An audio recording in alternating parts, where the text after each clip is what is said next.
নমস্কাৰ তোমালোক সকলোকে আমাৰ ইউটিউব চেনেলৰ অন্য এটা ভিডিঅ'লৈ স্বাগতম জনাইছোঁ। তো আজি আমি ক্লাছ 10ৰ ইংলিছৰ প্ৰথম যিটো চেপ্টাৰ আছে লেটাৰ টু গড ফাৰ্ষ্ট চেপ্টাৰটো তাৰ কিছুমান ইম্পৰ্টেণ্ট MCQ আৰু কিছুমান আমি কুৱেশ্যন চাম শ্বৰ্ট কুৱেশ্যন আৰু এইবোৰ ইম্পৰ্টেণ্ট হয় এক্সামত আহিব পাৰে তো অকণমান মন দি চাবা ঠিক আছে।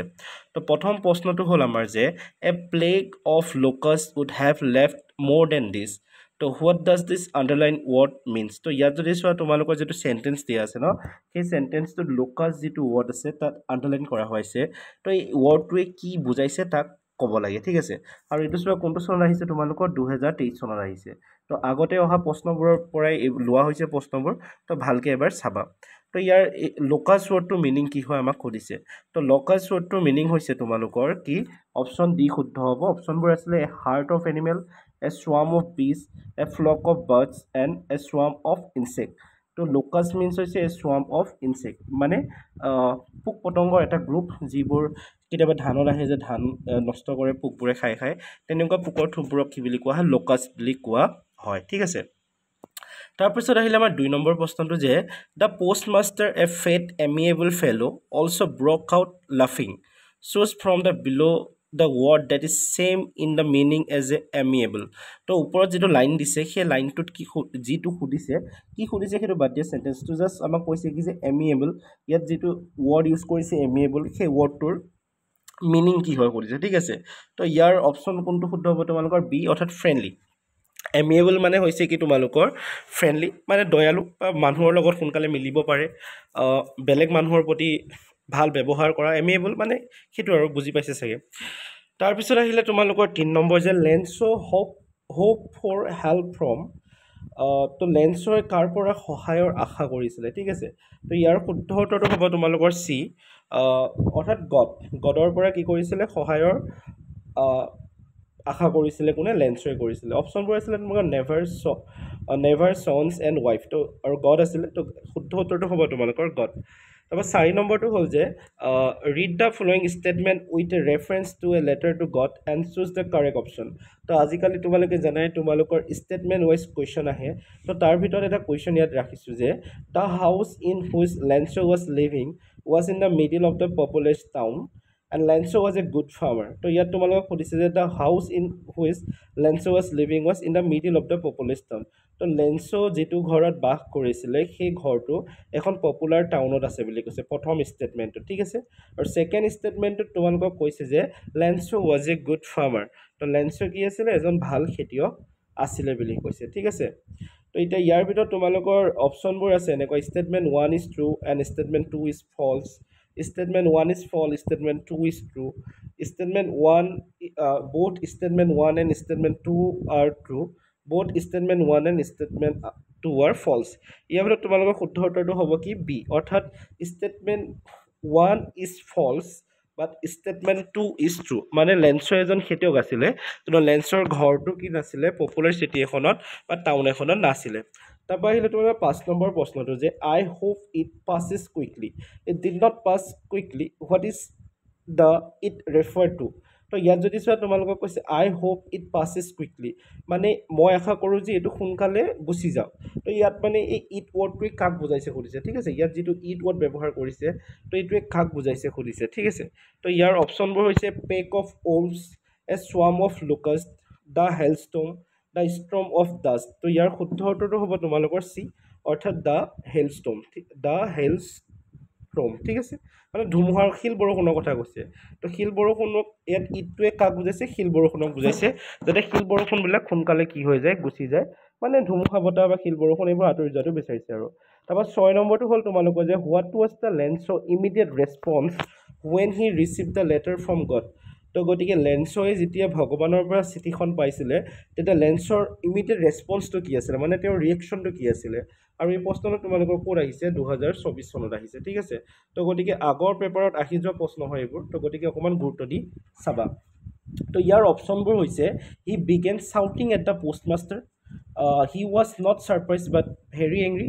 He began laughing with joy and he was sad and silent. তো ইয়াত তোমালোকক কৈছে কি যে যেতিয়া চিঠিখন লেন্সয়ে পাইছিলে তেতিয়া পোষ্ট মাষ্টাৰক ফালে চাই বহুত জোৰকৈ চিঞৰিছিলে বা কোনো ছাৰপ্ৰাইজ হোৱা নাছিলে, খং উঠিছিলে। হি বিগেন লাফিং উইথ জয়, তো আনন্দত বহুত হাঁহিছিলে।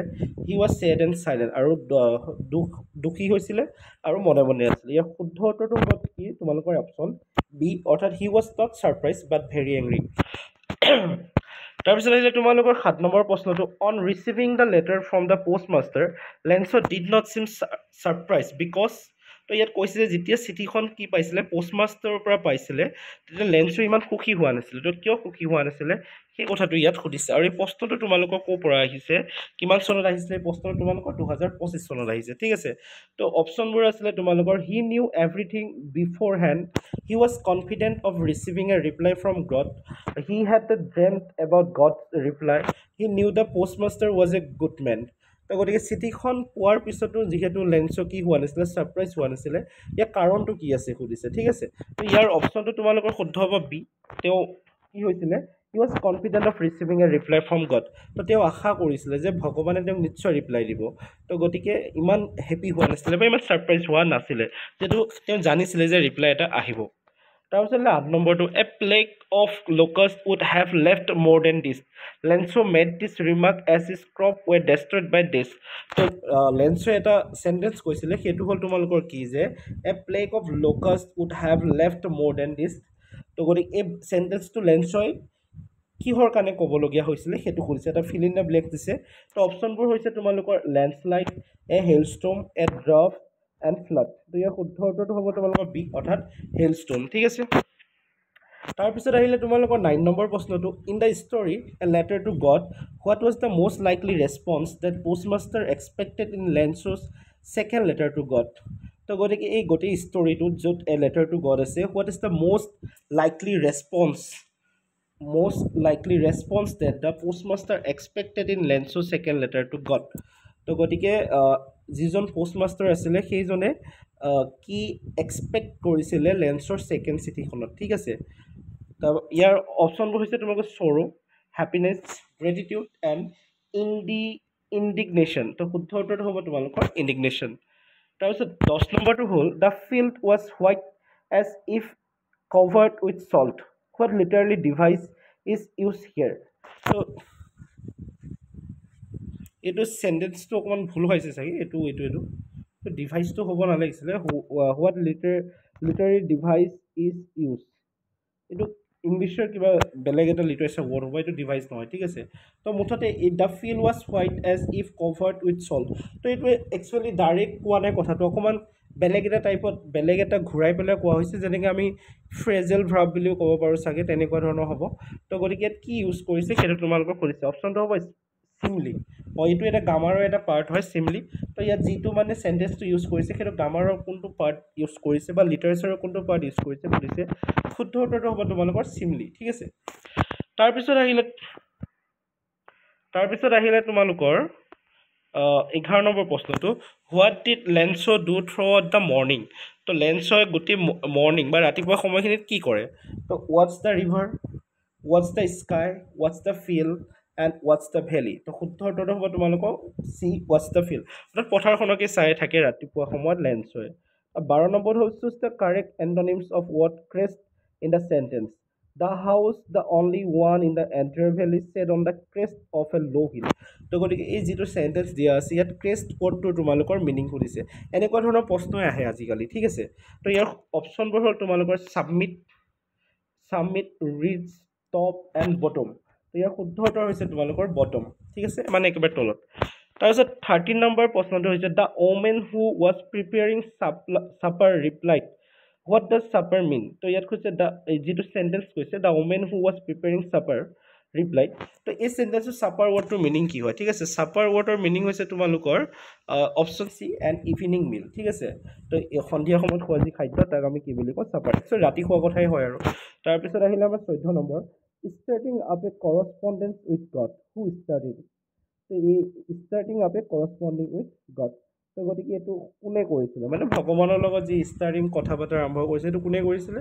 ইয়াৰ শুদ্ধ উত্তৰটো হ'ব তোমালোকৰ লেন্সো, অৰ্থাৎ বি। তাৰপিছতে 15 নম্বৰ প্ৰশ্নটো যে এইটো ষ্টেটমেণ্ট হয় তো ষ্টেটমেণ্টকেইটা পঢ়ি পেলাই এনচাৰ দিব লাগে ষ্টেটমেণ্ট 1টো দিছে তোমালোকক the only thing the earth needed was a heavy rain on the envelope লেন্সৰ ৰোড টু গড এইকেইটাৰ ভিতৰত কোনটো ট্ৰু হয় কোনটো ফল্চ হয় ক'ব লাগে অপশ্যনবোৰ দিয়া আছে ইয়াৰ ভিতৰত তোমালোকৰ চি অপশ্যনটো শুদ্ধ হ'ব যে both statement 1 and statement 2 war true কাৰণ ইয়াত কি হৈছে হেভি ৰেইন দৰকাৰ হয় গোটেই পৃথিৱীখনত সেইটো এটা শুদ্ধ আৰু লেন্সৰ চিঠিখনো কালৈ লিখিছিলে গডলৈ লিখিছিলে গতিকে সেইটো শুদ্ধ হয় তাৰপৰা 16 নম্বৰটো হ'ল তোমালোকৰ লেন্সৰ second letter to God included লেন্সৰ যিখন দ্বিতীয়খন চিঠি লিখিছে তাত কি কি আছিলে সুধিছে ঠিক আছে অপশ্যনবোৰ হ'ল তোমালোকৰ details of his problem list of further demand description of the post office belief of being looted ইয়াৰ শুদ্ধ উত্তৰটো হ'ল তোমালোকৰ লিষ্ট অফ ফাদাৰ ডিমাণ্ড তাৰপিছত 17 নম্বৰ what was Lencho's wife doing তো what was Lencho's wife doing তো লেন্সৰ ঘনীয়েকে কি কৰি আছিলে বা ৱাইফে কি কৰি আছিলে তো ইয়াৰ শুদ্ধ উত্তৰটো অলপ আগতে আমি এটা প্ৰশ্ন পাই আহিছিলোঁ কি আছিলে প্ৰিপেয়াৰিং অফ ছাপাৰ মানে সন্ধিয়াৰ সময় খাদ্য বনাই আছিলে তাৰপৰা 18 নম্বৰ প্ৰশ্নটো হ'ল তোমালোকৰ হোৱাট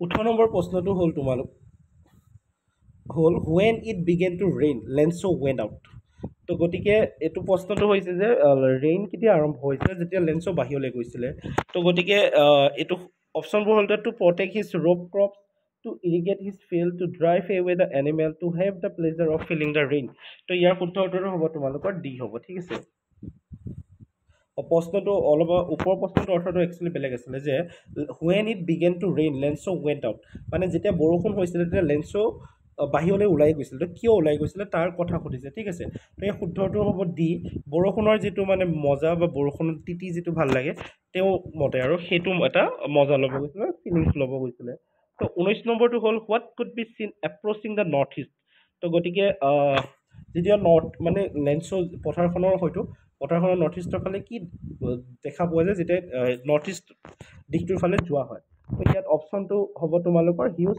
মাউণ্টেইন অফ ক্লাউড দেখা পোৱা গৈছিলে মেঘৰ এটা ডাঙৰ মাউণ্টেইন দেখা পোৱা গৈছিলে তাৰপিছত 20 নম্বৰ why did the postmaster decide to reply to Lencho's letter তো গতিকে পোষ্টমাষ্টাৰে লেন্সৰ লেটাৰখনক ৰিপ্লাই কৰিবৰ কাৰণে কিয় মানে ডিচাইড কৰিছিলে ঠিক আছে কাৰণ ভগৱানতো চিঠি নাযায় পাঠটো পঢ়িছে যদি তোমালোকে গম পাইছা ঠিক আছে তাৰমানে পোষ্ট মাষ্টাৰজনেই হয়তো ৰিপ্লাই কৰি আছিলে মই যিহেতু পাঠটো পঢ়া নাই গতিকে তোমালোকে এবাৰ চাই ল'বা মোৰ এইবোৰ প্ৰশ্নবোৰ চব ইনফৰ্মেশ্যন হয় বা গোটোৱা কুৱেশ্যন হয় তো ইয়াত তোমালোকৰ প্ৰশ্ন অপশ্যনবোৰ আছে as he was a good man as he like writing letters to amuse himself to test Lencho of faith তো শুদ্ধ উত্তৰটো হ'ব যে as he was good man তো এইখিনি আছিলে আমাৰ এম চি কিউ প্ৰশ্ন ঠিক আছে তো ইয়াৰ পিছত আমি অকণমান শ্বৰ্ট কুৱেশ্যন চাম ইয়াৰ পৰা তো গতিকে হ'ব ইয়াৰ নেক্সট ভিডিঅ'টোত আমি শ্বৰ্ট কুৱেশ্যন চাম